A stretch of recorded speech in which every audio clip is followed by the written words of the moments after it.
Hey, what's going on, everybody? It's Lee Van Dam here, and I got the news on Tuesday.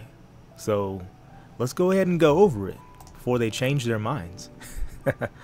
Now, we got a maintenance period tomorrow, so be sure to get all of your quests done early, so that way you don't get caught up in the maintenance and miss out on some lapis. Be careful with that. And we're starting the new year off with King's Knight. Now, King's Knight is a really awesome game that Square made a long time ago, back on Nintendo. It's an overhead shooter. They just came out with the game again on mobile devices. So I think you can get it on iOS. I have it on Android. It is a lot of fun, but again, it's a mobile game, so it has the new quest twists and everything that go along with that. So I don't have time to play it regularly, but I keep it on my phone because it is a lot of fun and it is a really nice change of pace. And so download it, give it a shot, let me know if you like it, and just got some combat playing over there on the side so you can see what it's about. Now, we're getting quite a few units. We're getting Rajak, which is the main character. We're actually getting, I think, the 4 main characters from the original King's Knight as units. And so the drop rate for them will increase starting Friday, and that banner will go from Friday until Thursday the 18th. So let's talk about them. So we'll start off with Rajak. Now, Rajak is the main character in the story, and he is a warrior, 5-star base, 6-star max. His Trust Master, White Knight's Soul. So you boost attack when equipped with a helm and boost defense when equipped with heavy armor. So that's pretty versatile. It's not stackable, so I wonder if the percentages are going to be pretty high. If so, that's really cool.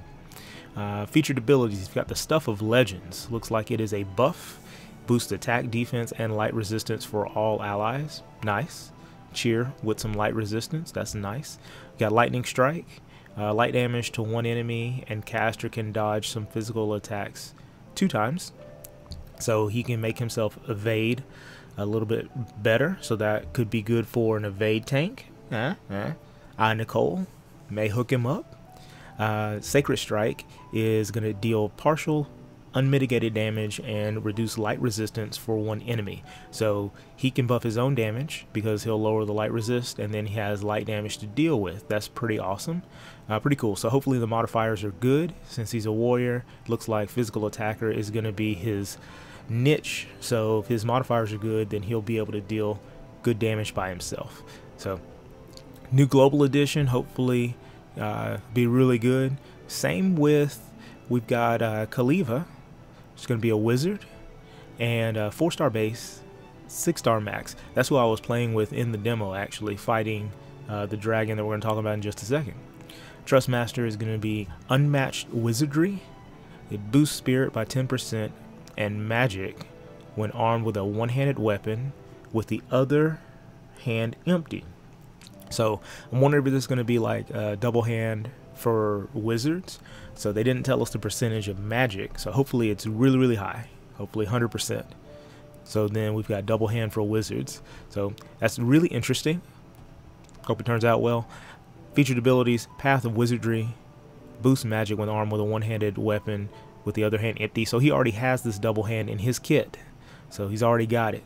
So that's going to be great, especially with like Rod Mastery and other Trust Masters that you can get. So he'll be able to hopefully get his magic stacked up pretty high. So I'm guessing that's why they don't have it as his focus stat wise, since he has a lot of ways to buff it. Focus magic, Frostbite. So ice magic to all enemies and powers up with consecutive use. And on top of that, he's got focus magic, which lets you use focus magic skills 3 times in 1 turn. As long as that's not a typo, 3 times in 1 turn, that seems like it's going to be pretty useful for chaining with, especially with something like double ash or double pod users. Yeah, double pod users could take advantage of that since it's AoE chain. That'd be really good. Alright, next we've got Barusa, the Horned One. Looks like he's going to be a tank, and he's a 4-star base, 6-star max.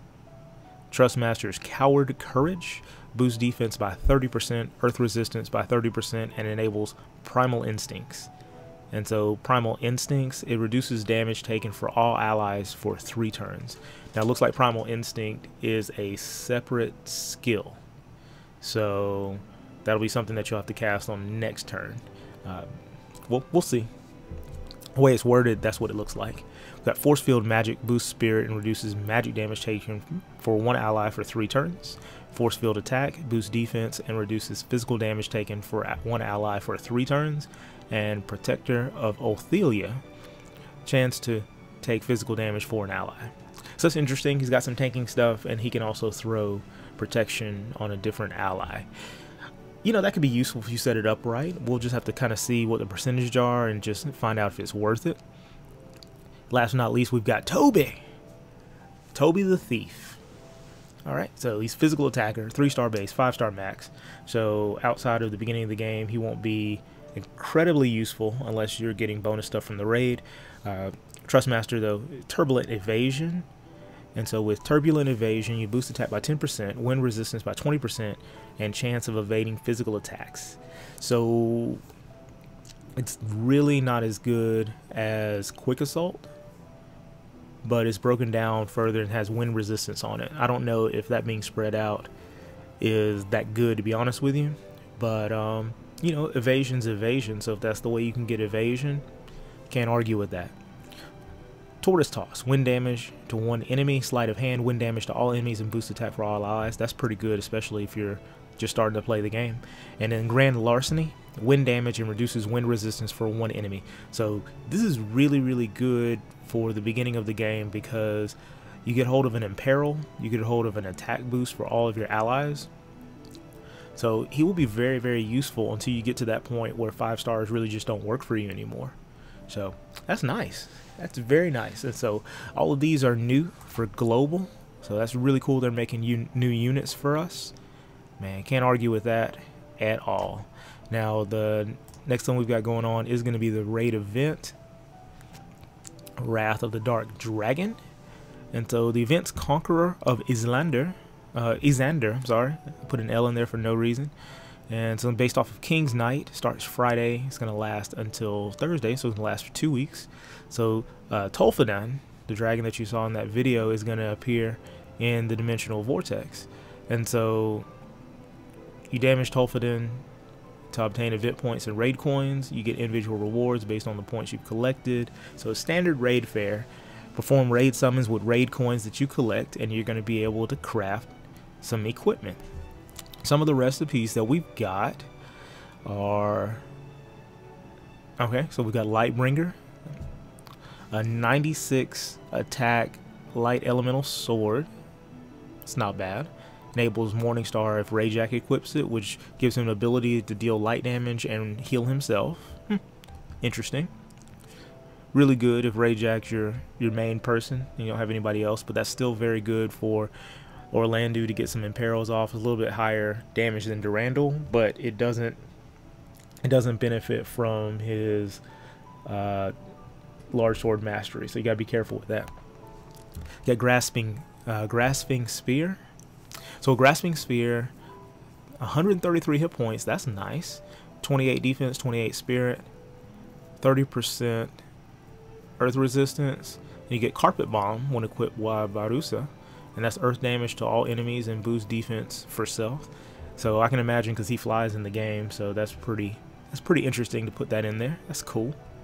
Got the Staff of Blizzards, 78 attack. That's not bad. 78 magic. I'm sorry. Yeah, that's not bad. 16 attack, and you get water elemental, which enables aquatic implosion. Deals water damage to 1 enemy and boosts defense for all allies whenever Kaliva equips the staff. So that's nice. And then last but not least, we've got Wing Edges, 45 attack daggers.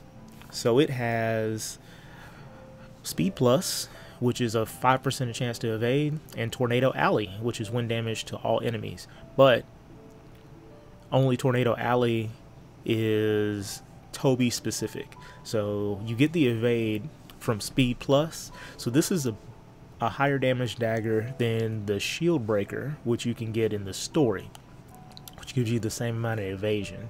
So that's really nice. So it's a really little upgrade that's pretty cool, especially if you're running someone like Noctis or somebody that gets extra damage from daggers. Nyx does too, so you can make use of that. We've got the Salamander Gauntlets, 66 attack, fire elemental, so that's going to give another way to elemental chain. And then we've got the Crag Splitter.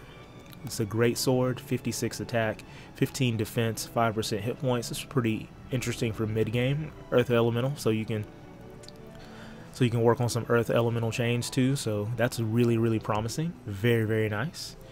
The raid boss, it's going to level up as it's killed, and the higher the level, the more rewards we'll get, the more raid coins we'll get per run. So we'll want to level them up. We know how this works. If you're new to this, you just want to play it all the way through so you can get as much of the rewards you can. And even if you max out all your rewards, do us a favor and keep battling the dragon, so that way everybody can have a chance to keep the dragon at a high level and max out all their rewards. Really appreciate it. Appreciate it very much. So got a lot of stuff going on. Going to be a lot of raid summons. So you know, usually raid summons are going to give us Trust Masters for the as far as for the Trust Master Moogles for the units that you can pull. It's very interesting. I mean, you usually get a whole lot of stuff from raid summons and a lot of money. So this is a perfect way to start off the new year. And if you need more money, just in case you need more money, like I'm not sitting on a whole lot right now because I just finished doing ability awakenings. Gill Snapper's Cave is going to be up and running. If you haven't done the new difficulties, be sure to stop by and do those so you can get the free lapis and, you know, get you a lot of gil. So that's what's going on. So this week we got the raid to focus on. We don't have a whole bunch of events, so that's pretty cool. So it'll be a good time to take care of the story mode. It'll be a good time to catch up on bosses, since the raid uses a different set of energy, because it uses raid orbs. It has nothing to do with your regular energy, so you have plenty of time to do other things. So let me know what you think of these units down in the comment section below. I'm real excited about the raid. I always like those. I have a good time with them. If you like this video, throw me a like. If you haven't subscribed already, be sure to do so. You know, keep up with Brave Exvius with me. I'm always really thankful and grateful that you come by to hang out with me. And so until next time, this is Lee Van Dam, and you guys take care. God bless. I'll see you.